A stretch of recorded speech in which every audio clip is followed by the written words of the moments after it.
Shalom, salam sejahtera bagi Bapak, Ibu, dan saudara-saudariku yang terkasih dalam Kristus. Hari ini saya akan membagikan bagaimana memahami kehendak Allah di dalam hidupku. Memahami kehendak Allah menurut kitab suci adalah sebuah konsep yang mendalam dan beragam di dalam teologi Kristen.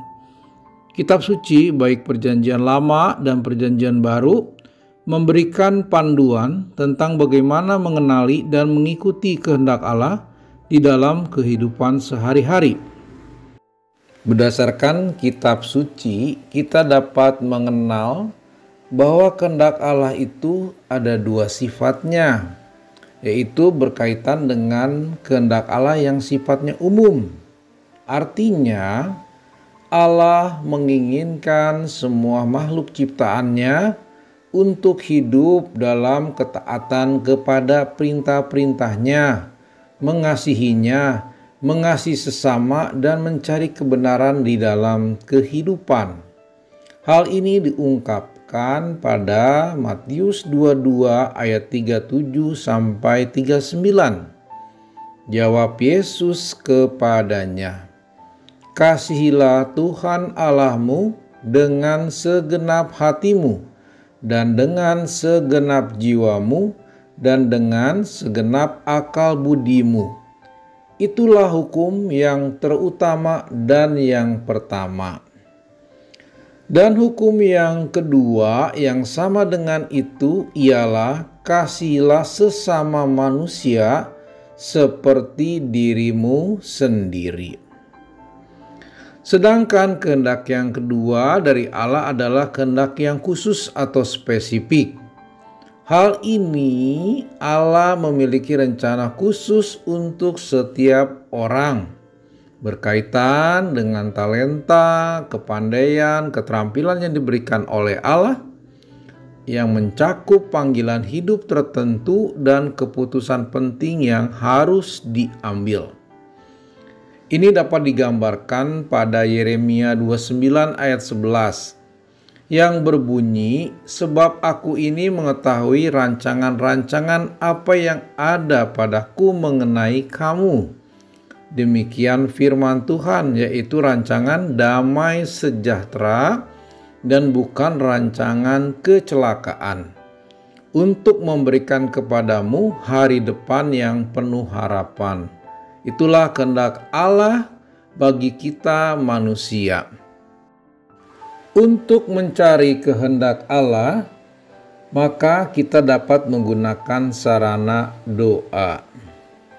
Doa adalah tindakan berbicara atau berkomunikasi dengan Tuhan. Dalam doa biasanya disampaikan pengucapan syukur, permohonan, pujian, atau pengakuan dosa. Dengan berdoa, kita semakin mengenal Tuhan dan memperdalam hubungan kita dengan Allah, sehingga kita dengan karunia Roh Kudus mendapatkan bimbingan rohani. Dan dengan berdoa, kita memohon hikmat agar Allah memberikan karunia kepada kita untuk lebih mengenal kehendaknya bagi kehidupan kita. Ini sesuai dengan Yakobus 1 ayat 5 yang berbunyi, "Tetapi apabila di antara kamu ada yang kekurangan hikmat, hendaklah ia memintakannya kepada Allah, yang memberikan kepada semua orang dengan murah hati dan dengan tidak membangkit-bangkit, maka hal itu akan diberikan kepadanya."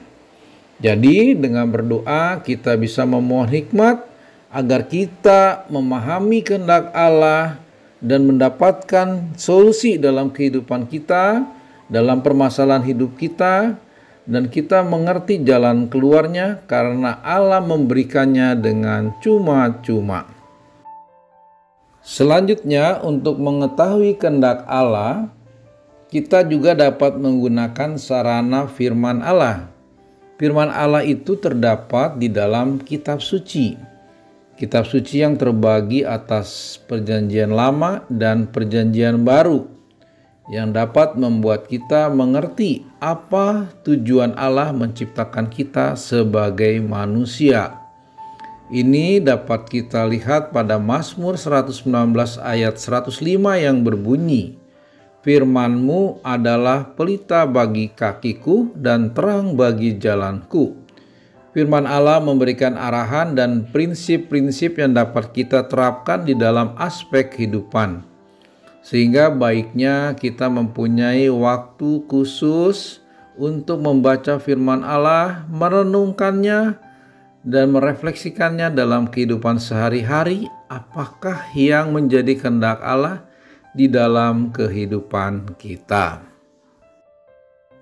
Memang tidak mudah dalam memahami kehendak Allah ketika kita membaca firman Allah di dalam kitab suci. Tetapi Tuhan Yesus telah berjanji ketika Ia naik ke surga, Ia akan memberikan pada para pengikutnya adalah Roh Kudus. Roh Kudus berperan penting dalam memimpin dan menuntun orang percaya untuk memahami kehendak Allah. Pada Roma 8 ayat 14 berbunyi, "Semua orang yang dipimpin Roh Allah adalah anak Allah."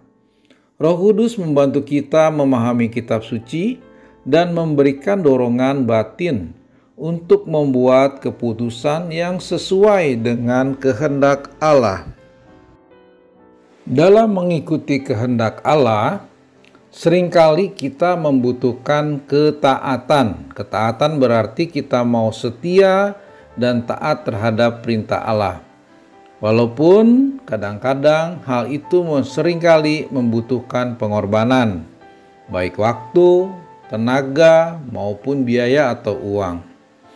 Tuhan Yesus sendiri menunjukkan keteladanan waktu Ia di Taman Getsemani. Ia berdoa agar kehendak Allah terjadi pada dirinya dan bukan kehendaknya sendiri. Meskipun itu berarti pengorbanan besar baginya, di mana ia tahu ia akan kehilangan nyawanya, disiksa, disalib hingga wafat. Hal itu terungkap pada Matius 26 ayat 39. Maka ia maju sedikit lalu sujud dan berdoa, katanya, "Ya Bapakku, jikalau sekiranya mungkin, biarlah cawan ini lalu daripadaku, tetapi janganlah seperti yang ku kehendaki, melainkan seperti yang Engkau kehendaki."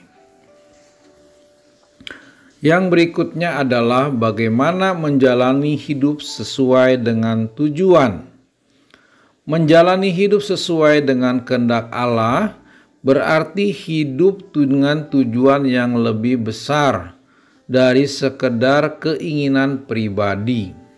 Hal itu bisa terungkap di Efesus 2 ayat 1-10, "Sebab kita ini buatan Allah, diciptakan dalam Kristus Yesus untuk melakukan pekerjaan yang baik, yang dipersiapkan Allah terlebih dahulu untuk kita lakukan."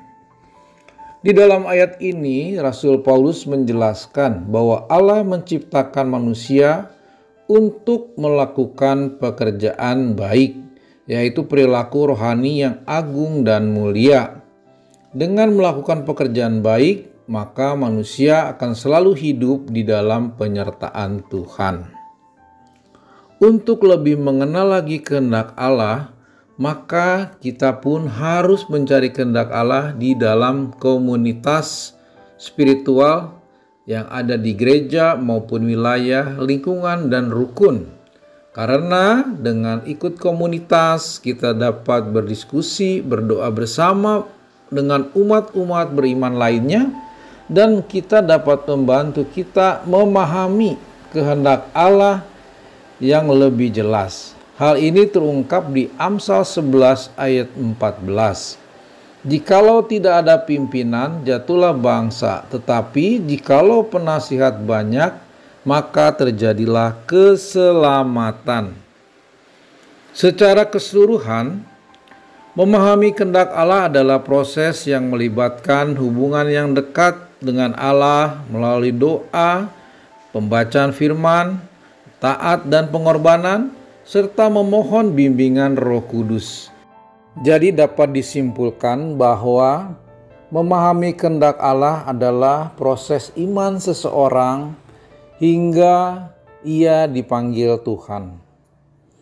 Hal ini juga telah dilakukan oleh Romo Markus Lukas yang hari Jumat telah meninggal dipanggil Tuhan. Seumur hidupnya ia telah membaktikan diri untuk melayani Tuhan melalui umat di gereja maupun di wilayah. Ia telah menyelesaikan pertandingannya dan finish sehingga ia boleh memperoleh keselamatan kekal bersama para kudus di surga. Semoga kita pun nanti dapat berjumpa dengan beliau di surga. Terima kasih Bapak, Ibu, dan saudara-saudariku yang terkasih dalam Kristus. Semoga materi ini bermanfaat dan berkenan. Tuhan Yesus memberkati kita semua. Amin.